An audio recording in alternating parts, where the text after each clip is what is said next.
Hello friends, मैं doctor संतोष अग्रवाल हूं और मैं गवर्नमेंट कॉलेज पामगढ़ में सहायक प्राध्यापक हूं प्राणी शास्त्र में। तो आज हम इस लेक्चर में पढ़ने वाले हैं भारी धातु विषाक्तता, जिसमें मरकरी, कैडमियम और लेड ये तीन ऐसे धातु हैं जिनकी विषाक्तता के बारे में हम पढ़ेंगे। तो चलिए शुरू करते हैं। इसमें हम इन चार बिंदुओं पर चर्चा करेंगे। परिचय, पारा विषाक्तता, खाद्य श्रृंखला में इसका जैव आवर्धन, पारा विषाक्तता से बचने के उपाय, कैडमियम विषाक्तता और सीसा यानी लेड विषाक्तता। तो इन तीनों भारी धातुओं की विषाक्तता के बारे में हम इसमें बात करेंगे। तो पहले परिचय कर लेते हैं कि विषाक्तता क्या है, भारी धातु विषाक्तता क्या है इसके बारे में। तो देखिए, जो भारी धातु हैं जैसे कैडमियम है, लेड है, मरकरी है, ये जब हमारे शरीर में जाते हैं तो सबसे पहले ये किडनी और लिवर पे इफेक्ट करते हैं। उसके बाद ये ब्रेन पे भी इफेक्ट करते हैं, और जब इनकी एक निश्चित सीमा से ज़्यादा हो जाते हैं ये पर्यावरण में, तब ये जाकर के टॉक्सिक हो पाते हैं। थोड़ी बहुत मात्रा में ये हमारे पर्यावरण में यानी कि जैसे मृदा है, जल है, इनमें उपस्थित होते हैं, लेकिन जब ज़्यादा मात्रा में हो जाते हैं तब ये टॉक्सिक हो जाते हैं। तो पर्यावरण में भारी धातु की उपस्थिति एक विषम प्रदूषण समस्या है, क्योंकि अगर ये थोड़ी सी भी ज़्यादा मात्रा में हो जाता है तो उस एरिया के लोग जो उस जल का या उस हवा का सेवन कर रहे हैं वो बीमार पड़ने लगते हैं, और उनको तरह तरह से किडनी, लिवर, हार्ट, ब्रेन की प्रॉब्लम होने लगती है, बीमारियां होने लगती हैं। ये अथवा इनके यौगिक पर्यावरण में वायु, स्थल एवं जल साधनों में एकत्रित होकर विभिन्न प्रकार के यौगिक एवं उनमें उत्पादों में परिवर्तित होकर सांद्रता अधिक होने पर पर्यावरण के विभिन्न संगठनों में विषाक्तता उत्पन्न करते हैं। तो सीधी सी बात है कि वायु, जल और अन्य संसाधन उनमें ये रहते हैं, प्योर फॉर्म में नहीं होते, जनरली यौगिक के फॉर्म में होते हैं, मतलब कोई कंपाउंड बना के रखते हैं, ठीक है। और जल है या हवा है ना, इनमें ये फिर फूड के साथ पहुंचते हैं शरीर में और विषाक्तता उत्पन्न करते हैं। धातु पर्यावरण में जैव निम्नीकृत नहीं होते और लंबे समय तक पर्यावरण में बने रहते हैं। इसका मतलब ये है कि जैसे जो ऑर्गेनिक सब्सटेंसेस हैं वो माइक्रो ऑर्गेनिजम्स के द्वारा वहाँ पर बायोडिग्रेड कर दिए जाते हैं, उनको फर्मेंट कर दिए जाते हैं, वैसा ये नहीं हो पाते हैं, और ये उसी यौगिक के रूप में ही लंबे समय तक, हजारों सालों तक भी पर्यावरण में रहते हैं और ये जीवों को नुकसान पहुंचाते रहते हैं, ठीक है। तो इसलिए बहुत बड़े समस्या के रूप में उभरे हैं पिछले कुछ दशकों में। एक प्रदूषक जब किसी पर्यावरण के किसी भाग में दहलीज स्तर से अधिक हो जाता है तब विषैला हो जाता है। अब ये दहलीज स्तर क्या है, देखिए, दहलीज मतलब थ्रेशोल्ड। जो हमारे घर में एक दरवाजा जो होता है उसके ठीक बीच वाला जो हिस्सा होता है वो दहलीज कहलाता है, ठीक है। तो अगर ये दहलीज स्तर जो एक मिनिमम लेवल है उससे अगर अधिक हुआ तो वो हमारे लिए घातक हो जाता है, हमारे शरीर के लिए, क्योंकि जैसे ही वो अधिक मात्रा में हमारे शरीर में पहुंचता है तो हमारा शरीर उनको उत्सर्जित नहीं कर पाता अतिरिक्त मात्रा को, इसलिए वो ज्यादा विषैला हो जाता है, ज्यादा खतरनाक हो जाता है। पर्यावरण के भाग कोशिकाओं के अंश में जो हमारे कोशिकांग हैं, mitochondria, Golgi body, endoplasm reticulum, इनकी बात कर रहा है। पूरी कोशिका जो है, कोशिकाओं से बने हुए जो अंग हैं, उनसे बना हुआ जो जीव है, फिर इकोसिस्टम है, और जैवमंडल मतलब बायोस्फीयर। इनमें कहीं पर भी ये अधिक मात्रा में जब पहुंचते हैं तो वहां पर ये विषैले हो जाते हैं और समस्त जीवों को ये नुकसान पहुंचाना चालू कर देते हैं। और जैव निम्नीकरण न होने से धातु पर्यावरण में विखंडित नहीं होते, किंतु इनमें से कुछ यौगिक विखंडित हो जाते हैं। जैसे यहां पर लिखा है मिथाइल मरकरी। मिथाइल मरकरी है CH3 और Hg, ठीक है, ये है मिथाइल मरकरी। तो ये जो है ब्रेक हो जाता है, मेथिल ग्रुप अलग हो जाता है और मरकरी ग्रुप अलग हो जाता है। लेकिन ज्यादातर यौगिक जो हैं वो इस तरह से जैव निम्नीकृत नहीं हो पाते हैं और पर्यावरण में उसी तरह से ये पड़े रहते हैं।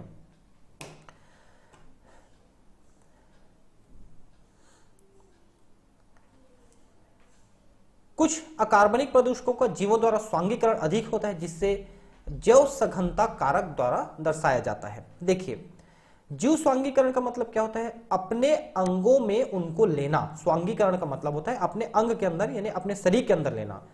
तो कुछ ऐसे विषैले पदार्थ हैं जो शरीर में ज्यादा इकट्ठे होते हैं, उनको शरीर कम उत्सर्जित कर पाता है शरीर में पहुंचने पर। तो इनका जो बायो कॉन्सेंट्रेशन फैक्टर है वो यहाँ पर बढ़ता चला जाता है। इसको एक फार्मूला द्वारा यहाँ पर दर्शाते हैं अपन, आप देख सकते हैं। ठीक है, यहाँ पर लिखा है BCF bio concentration factor equal to जीव में रसायन की सांद्रता और परिवेशी पर्यावरण में सांद्रता। ठीक है, तो परिवेश का मतलब क्या है, उनका वो वातावरण है जहां पर कोई जीव रह रहा है, तो वहां पर इसकी सांद्रता जैसे ही बढ़ती है वैसे जीव में भी इसकी सांद्रता बढ़ती है। तो जब जीव में सांद्रता बढ़ेगी तो निश्चित है कि उसके जो विभिन्न अंग हैं उनको ये बुरी कदर बहुत अधिक मात्रा में वो उनको प्रभावित करेगा और जिससे वो जीव के लिए काफी खतरनाक हो जाएगा। स्थलीय जीवों के लिए परिवेशी पर्यावरण मृदा है और जलीय जीवों के लिए जल अथवा तलछट है। मतलब क्या है कि जो स्थलीय जीव हैं वो मृदा से ये सब चीजें ग्रहण करते हैं और जो जलीय जीव हैं तो जल में ही सीधे सीधे वो रहते हैं। इसलिए एक चीज आप ध्यान रखें कि जो जलीय जीव हैं उनमें ये जो भारी धातु है जल्दी एकत्र होते हैं, क्योंकि जल के द्वारा ये जल्दी पहुंचते हैं ना शरीर में और वो जल में ही रह रहे हैं, इसलिए भारी धातु विषाक्तता जो है, जो जलीय जीवों को खाने वाले या उनका भक्षण करने वाले जो लोग हैं, जो जीव हैं, उनमें जल्दी ये एकत्र होता है। इसलिए जो मांसाहार है वो भारी धातु विषाक्तता के लिए ज्यादा जिम्मेदार है। अब पहली बात हम पढ़ेंगे पारा विषाक्तता, मरकरी टॉक्सिसिटी। तो सबसे पहले पारा विषाक्तता पे ध्यान गया, जापान में एक रोग हुआ, उसको कहते हैं मिनी माता रोग, 1953 से 60। एक्चुअली मिनी माता ना एक समुद्र का नाम है। तो लोगों ने उस समुद्र से मछलियां निकाल के खाई जब, तो उन्हीं लोगों में जो वहां से मछलियां निकाल के खा रहे थे उन लोगों में ये रोग के लक्षण दिखे। ये देखिए 111 व्यक्तियों में पारे द्वारा संक्रमित मछलियों के लक्षण के बाद यह रोग उत्पन्न हुआ। तो उन लोगों ने वहीं से निकाल के मछलियां खाई थी और उन मछलियों में पारा की सांद्रता अधिक थी 111 लोगों में। इनमें से 45 व्यक्तियों की तो मौत भी हो गई। ठीक है, तो यहां से लोगों को ध्यान गया। अब देखिए मिनी माता, जैसा मैंने कहा था, एक समुद्र है। मिनी माता खाड़ी से समुद्री जीवों का आहार करने वाली माताओं के 20 बच्चों में आनुवांशिक दोष पाए गए हैं। खाड़ी के समुद्री भोजन में 27 से 102 ppm मिथाइल मरकरी था। मैं आपको बता दूं ppm का मतलब क्या है, पहले तो आप ये समझ लीजिए, पार्ट्स पर मिलियन। पार्ट्स पर मिलियन का मतलब क्या हुआ, 1 मिलियन में होता है 10 लाख। ठीक है, अब 10 लाख अणु आप गिनिए। जैसे मान लो समुद्र के पानी में आपने कहा कि 27 ppm है, इसका मतलब है समुद्र के पानी को निकाल करके उसमें से 10 लाख अणु आप गिनिए तो उसमें मरकरी के ये इतने अणु आपको मिलेंगे। 10 लाख अणुओं में इतने अणु, वो ppm है। और वैसे ppb भी होता है। ppb मतलब पार्ट्स पर बिलियन, और बिलियन का मतलब होता है 1 अरब। तो 1 अरब अणुओं में कितने अणु हैं, वो ppb होता है, ये ppm है। ठीक है, तो ये जो है मरकरी का जो कॉन्सेंट्रेशन है, अगर वो 2 से 20-25 तक भी हो जाता है तो खतरनाक माना जाता है। और ये तो अधिकतम लेवल से शुरू हो रहा है, आप देख सकते हैं कि 27 से लेकर 102 तक है, मतलब काफी ज्यादा स्तर में यहाँ पर मिथाइल मरकरी था। वहां से फिश को निकाल के लोगों ने खाया था।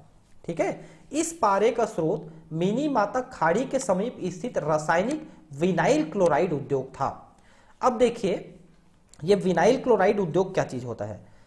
आप लोगों ने पीवीसी पाइप के बारे में सुना होगा। पॉली विनाइल क्लोराइड का पाइप बन के आता है, जो आप ऐसे फाइबर के प्लास्टिक के पाइप देखते हैं जो आजकल लगता है, लोहे का पाइप भी लगता है और फाइबर का पाइप भी लगता है। तो जो फाइबर का पाइप लगा है वो होता है पीवीसी पाइप।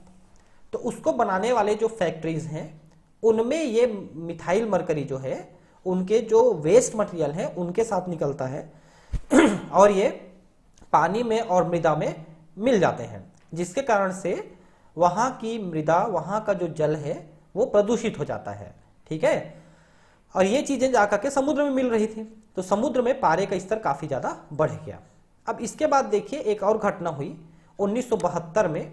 ठीक है, तो यहां क्या घटना हुई कि 450 लोग जो ग्रामीण व्यक्ति थे बेचारे वो मारे गए। तो क्यों मारे गए, क्योंकि उन्होंने जो गेहूं खाया था उस गेहूं के उत्पादन के समय उसमें जो पीड़कनाशी, जो पेस्टिसाइड छिड़का गया था, उस पेस्टिसाइड में पारा था। मैं आपको बता दूं कि अब तो खैर इसका प्रयोग पिछले 15-20 सालों में बंद हो गया है, गवर्नमेंट ने बैन लगा दिया है। नहीं तो पहले जो थे पेस्टिसाइड जो आते थे, जो इंसेक्टिसाइड पेस्टिसाइड जो पीड़कनाशी आते थे, उनमें पारा मेथिल मरकरी के रूप में जरूर होता था। और इसलिए वो ज्यादातर कीड़े मकोड़ों को मार भी पाता था। लेकिन वो पारा फिर धीरे धीरे मनुष्यों में पहुंचने लग गया गेहूं के माध्यम से, और इनके साथ क्या हुआ आप देख सकते हैं कि 450 जो लोग थे वो सीधे सीधे इस बीमारी से मारे गए। और इन दो जो घटनाएं हुई थी, जो एक तो जापान का मिनीमाता रोग और दूसरा ये जो यहाँ कहाँ का है ये लिखा भी नहीं है, जहाँ का भी है, तो वहाँ के ग्रामीण जो है इस बीमारी से मारे गए। तो ये दो घटनाओं के कारण से पारे की विषाक्तता के बारे में वैज्ञानिकों को समझ में आना शुरू हुआ। जो पारा है, जो मृदा है, उसमें बहुत कम मात्रा में पाई जाती है। आप देख सकते हैं कि प्रकृति में पारा अनेक खनिजों में लेश धातु के रूप में मिलता है, ट्रेस एलिमेंट के रूप में मिलता है। तो ये लेस धातु या ट्रेस मेटल क्या होते हैं? जब किसी मेटल के साथ जो उसके अयस्क हैं, उसके खनिज हैं, उनके साथ कोई दूसरा जो एलिमेंट है वो बहुत कम मात्रा में पाया जाता है। बहुत कम मात्रा में होना ही लेस धातु कहलाता है, लेस मात्रा, ठीक है। तो ये कहलाता है। जैसे सीना बार इसका एक बहुत पॉपुलर अयस्क है। महाद्वीपीय चट्टानों में 80 भाग प्रति बिलियन पारा पाया जाता है। अभी मैंने एक चीज आपको बताया था, ये पीपीबी हुआ, ये वाला जो नाम लिखा है ये हुआ पीपीबी, ठीक है। मतलब क्या हुआ? पार्ट्स पर बिलियन, ठीक है। मतलब 1 अरब अणुओं में 80 अणु पारा के हैं। किसमें? चट्टानों में। चट्टानों के 1 अरब अणु गिनेंगे तो 80 अणु पारा के मिलेंगे आपको, ठीक है। और मृदा में लगभग 0.1 भाग प्रति मिलियन पारा है, ठीक है। मतलब 10 लाख में से 0.1, मतलब 1 करोड़ में से 1, है ना, ऐसा हुआ। पारा प्राकृतिक अवस्था में पाई जाती है। पारे का जो प्रमुख अयस्क है उसमें सीना बार जो HGS होता है, मतलब मर्क्यूरिक सल्फाइड, ये सीना बार कहलाता है। चीना बार लिखा गया है यहाँ पर, सीना बार है एक्चुअली, मर्क्यूरिक सल्फाइड है। उसके अलावा जीवाश्म ईंधन जिसमें कोयला पेट्रोल तो होता ही है, लिग्नाइट भी कोयले का ही एक रूप है। इनमें पारा पर्याप्त मात्रा में पाई जाती है, इनमें से हम निकालते हैं। इनमें जो है 100 भाग प्रति बिलियन पारा पाई जाती है। तो इनमें 1 अरब के पीछे 100 जो है पारा पाया जाता है इनके अणुओं में। पारे का उपयोग कहां कहां होता है? तो पारे का उपयोग क्लोर एल्कली इंडस्ट्री में। अब ये क्लोर एल्कली इंडस्ट्री क्या होते हैं? ये एक्चुअली वेल्डिंग रॉड्स बनाते हैं, ठीक है। आपने देखा होगा कि जो इलेक्ट्रिक वेल्डिंग करते हैं, ऐसे टच करते जोर से चिंगारी निकलती है, उसमें जो रॉड लगाते हैं, इलेक्ट्रोड, वो बनाया जाता है, ठीक है, इसके द्वारा, क्लोर एल्कली उद्योग के द्वारा। इसके अलावा विद्युत संयंत्र, विद्युत संयंत्र में mercury vapour lamp, switch, battery आदि। देखिए अब ये मरकरी वेपर लैंप क्या है, इसको आप समझ लीजिए। आप लोगों ने रोड में जो बल्ब लगा रहता है, स्ट्रीट लाइट, उसको आप ध्यान दिए होंगे। अब तो खैर सब में LED लग गया पिछले 5-7 सालों में, नहीं तो वहां पर 2 प्रकार के बल्ब लगे होते थे। बड़ा बल्ब एक ही लगा रहता था, उसमें 2 प्रकार के होते थे, या तो व्हाइट कलर का लाइट देता था या येलो कलर का लाइट देता था। व्हाइट कलर का जो लाइट देता था वो मरकरी वेपर लैंप होता था, और जो येलो कलर का देता था वो सोडियम वेपर लैंप होता था। ये उस सिद्धांत पे काम करते हैं कि जब इनके अणुओं को अत्यधिक गर्म कर दिया जाए तो ये फिर एक निश्चित फ्रीक्वेंसी की जो प्रकाश है वो उत्सर्जित करने लगते हैं, है ना। तो मरकरी जो है जब अत्यधिक गर्म हो जाता है तो श्वेत कलर का, और जब सोडियम गर्म हो जाता है तो पीले कलर का लाइट उत्सर्जित करता है, इसलिए वो इस कलर के स्ट्रीट लाइट दिखते थे। अब तो खैर ये चीजें बंद हो गई, जैसा मैंने कहा, या अब जो है अब ये स्विच और बैटरी जो लिखा है, इनमें भी अब इनका प्रयोग लगभग नहीं के बराबर हो रहा है। पहले इनका प्रयोग ज्यादा होता था, आज से 20 साल पहले तक। और जैसा मैंने अभी चर्चा किया था, कृषि जिसमें फंजी नाशक पदार्थ उपयोग में आते हैं। तो पहले जैसा मैंने कहा था कि जो पेस्टिसाइड बनाए जाते थे उनमें मरकरी एक अनिवार्य घटक संगठक के रूप में होता था, लेकिन अब इनका प्रयोग, मरकरी का प्रयोग इनमें बंद हो गया है। फंजाई नाशक में या किसी में भी इनका प्रयोग नहीं किया जा सकता। पारा मनुष्य की खाद्य श्रृंखला में प्रवेश कर जाता है, और इनका प्रवेश मुख्यतः मछली के द्वारा होता है, क्योंकि मछली में भारी धातु विषाक्तता और उसका जो बायो कॉन्सेंट्रेशन है, जैव आवर्धन है, वो सबसे पहले होता है। तो जो मछली खाते हैं जो भी जंतु या मनुष्य, उनमें सबसे पहले ये पहुंचता है। जैसा आपने देखा था कि जापान में भी मिनीमाता रोग में यही हुआ था। प्राकृतिक जल की अपेक्षा वाहित जलमल में 10 गुना पारा 0.01 से 0.001 ppm होता है, ये वही है घरों से निकला हुआ नाली का पानी जिसमें पारा अधिक मात्रा में होता है। ये इतना ppm है, आप देख सकते हैं। एक बार जल संसाधनों के तलछट में पहुंचने में उसके बाद धीरे धीरे जल में मिलता रहता है। तलछट मतलब नीचे जमीन में, जैसे तालाब है, झील है, तो उनमें नीचे जमीन में ये मिट्टी में पहुंच जाता है और धीरे धीरे पानी में मिलता रहता है। तो उस पानी को पीने वाले या उस पानी में रहने वाले जीवों को ये धीरे धीरे उनके शरीर में पहुंचते रहता है और जैव आवर्धन के द्वारा ये उनमें बढ़ते रहते हैं। समुद्र में प्रतिवर्ष 5000 टन पारा प्राकृतिक संसाधनों द्वारा और 5000 टन मनुष्य की गतिविधि द्वारा पहुंचता रहता है, जुड़ता रहता है। आप सोच सकते हैं ये कितनी ज्यादा मात्रा है पारे की। मतलब आपने 1 टन मतलब 10 क्विंटल, ठीक है, तो 5000 टन प्रकृति और 5000 टन मनुष्य के द्वारा, यानी 10,000 टन। अब 10,000 टन का 10 गुना कर लो तो उतना क्विंटल हो जाएगा, मतलब 1 लाख क्विंटल। 1 लाख क्विंटल पारा समुद्र में मिल रहा है हर साल। अब आप कल्पना कर सकते हैं कि वहां रहने वाले जीवों की क्या स्थिति हो जाएगी और उनको खाने वाले लोगों की क्या स्थिति होगी, ये आप अंदाज लगा सकते हैं। वैसे तो पारा तत्व निष्क्रिय है। निष्क्रिय का मतलब यह है कि अगर हम पारा को शुद्ध रूप में निगल जाए तो पारा जो है शरीर से उत्सर्जित हो जाएगा, बिना हानि पहुंचाए उत्सर्जित हो जाएगा। लेकिन अगर उसको हम सूंघें तो फिर ये इसका मरकरी का जो भाप है, वाष्प है, वो फेफड़े से रुधिर में पहुंचेगा, फिर मस्तिष्क और किडनी, लिवर सबके लिए बहुत भयंकर घातक हो जाएगा। दूसरा चीज ये है कि मरकरी के जो यौगिक होते हैं वो बहुत खतरनाक होते हैं। हमने यहां पर कहा है शुद्ध रूप में मरकरी जो विषैला नहीं है, लेकिन अब देखिए जैसे मर्क्यूरिक क्लोराइड है, यहां पर लिखा है मर्क्यूरस क्लोराइड, मतलब Hg2Cl2, ये मर्क्यूरस क्लोराइड है। ये आयंस के साथ अघुलनशील क्लोराइड बनाता है तथा अविषालु नहीं है। अविषालु का मतलब विषाक्तता होता है, मैं आपको बता दूं ना, तो ये ज्यादा विषाक्तता नहीं है। मर्क्यूरिक आयन अविषालु है यहां पर, सॉरी मर्क्यूरस आयन अविषालु नहीं है, मतलब विषाक्तता नहीं है मर्क्यूरस में। लेकिन अगर मर्क्यूरिक है, अभी मैंने फार्मूला बताया आपको Hg2, ये थोड़ा सा लिखने के लिए दिक्कत कर रहा है, Hg2Cl2, ये है मर्क्यूरस क्लोराइड, ये घातक नहीं है बोल रहे हैं। लेकिन अगर इस 2 को हटा दें तो ये हो जाएगा मर्क्यूरिक क्लोराइड, तो ये घातक हो जाएगा, है ना। तो देखिए मर्क्यूरिक आयन विषालु है, मतलब विषाक्तता है। तो सल्फर अणुओं के साथ मिलकर प्रोटीन के एमिनो एसिड बनाता है। अब इसको समझिए, देखिए आपको ये पता है कि प्रोटीन एमिनो एसिड से बनता है। 20 प्रकार के अमीनो एसिड हैं जिनसे हजारों मतलब अनगिनत प्रकार के प्रोटीन बनते हैं, ये आपको पता होगा। एमिनो एसिड में 2 एमिनो एसिड ऐसे हैं जिनके अंदर सल्फर होता है। एक एमिनो एसिड है मिथायोनिन और दूसरा एमिनो एसिड है सिस्टीन। इन दोनों के अंदर सल्फर है। और ये जो मिथायोनिन है ना, किसी भी प्रोटीन का पहला अमीनो एसिड होता है, ये फिक्स है, ठीक है। मतलब सल्फर हर प्रोटीन में पहुंच रहा है। और इसमें यह लिखा है कि मर्क्यूरस आयन इसी सल्फर के साथ जुड़ करके एमिनो एसिड के अंदर और फिर प्रोटीन में पहुंचता है, और हमारे पूरे शरीर का जो संचालन हो रहा है वो प्रोटीन्स के माध्यम से हो रहा है, ये आपको पता है।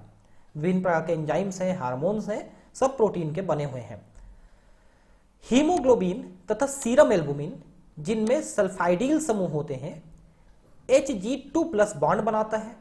यह आयन जैविक झिल्लियों द्वारा पारित नहीं होता, अतः जैविक कोशिकाओं तक नहीं पहुंचता। यहां पर यह चीज लिखा है, ये जो प्रोटीन है उसके बारे में लिखा है कि हीमोग्लोबिन में और सीरम एल्बुमिन में, क्या आपको पता है कि जो ब्लड का सीरम है उसमें एल्बुमिन, ग्लोब्यूलिन, फाइब्रिनोजेन ये प्लाज्मा में होते हैं।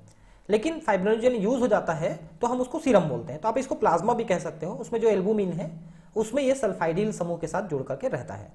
और Hg2+ जो है अकेले, ये आयन जो है जैविक झिल्लियों द्वारा पास नहीं होता और कोशिकाओं तक नहीं पहुंचता, इसलिए किसी यौगिक के रूप में ही पास हो सकता है, बॉन्ड बना करके पास हो सकता है, ठीक है। सबसे हानिकारक है ऑर्गेनोमर्क्यूरल्स। तो नाम से पता चल रहा है, ऑर्गेनो का मतलब होता है अंग, शरीर, और मर्क्यूरल्स का मतलब होता है मरकरी के यौगिक। तो ऐसे मरकरी के यौगिक जो हमारे शरीर के अंगों में पहुंचते हैं उनको हम कहते हैं ऑर्गेनोमर्क्यूरल्स, है ना। तो मिथाइल मरकरी वसा झिल्लियों के लिपिड के अंश और मस्तिष्क ऊतक में घुलनशील होता है। मतलब क्या हुआ, आपको पता है कि जैविक झिल्लियां प्रोटीन